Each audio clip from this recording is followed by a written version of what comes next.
आणि यानंतर आता घेऊयात इतरही महत्त्वाच्या बातम्यांचा वेगवान आढावा। पुण्याच्या घाटमाथ्यावर गेल्या 5 दिवसांपासून मुसळधार पाऊस सुरू। पावसामुळे भोरमधील भाटगर धरणाच्या पाणीसाठ्यात झपाट्याने वाढ।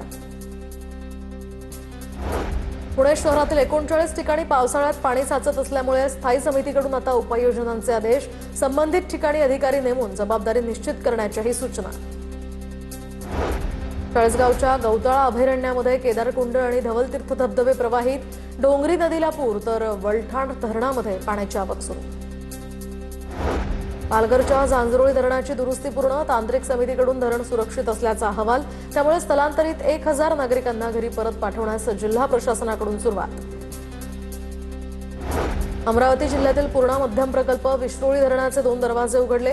धरणातून नदीपात्रामध्ये पाण्याचा विसर्ग सुरू तर पूर्णा नदीकाठच्या गावांनाही प्रशासनाचा सतर्कतेचा इशारा। इगतपुरी तालुक्यातील भाम धरणाच्या घाटमाथ्यावरील सुनाकडा हा धबधबा प्रवाहित। रौद्ररूप धारण केलेल्या या धबधब्याचं मनमोहक दृश्य पाहण्यासाठी पर्यटकांची मोठी गर्दी। रायगडमध्ये अंबा नदीचे पाणी कोळीवाडा परिसरात शिरल्यामुळे मोठ्या प्रमाणात पाणी साचलं होतं। तर आता पूर ओसरल्यानंतर व्यापाऱ्यांकडून दुकानं आणि परिसर स्वच्छ करण्याच्या कामाला सुरुवात। रत्नागिरीच्या आंगले गावातील वरची राऊतवाडीमध्ये भूस्खलनाचा धोका निर्माण। ओढ्यालगतचा संरक्षक कठडा ढासळत असल्यामुळे ग्रामस्थांनी कायमस्वरूपी या ठिकाणी संरक्षण भिंत बांधण्याची मागणी केली आहे। कोयना धरण अर्धशतकाच्या उंबरठ्यावर। कोयना धरणाचा पाणीसाठा 59.75 टीएमसीवर तर कोयना धरणात 89,510 क्युसेक वेगानं पाण्याची आवक सुरू।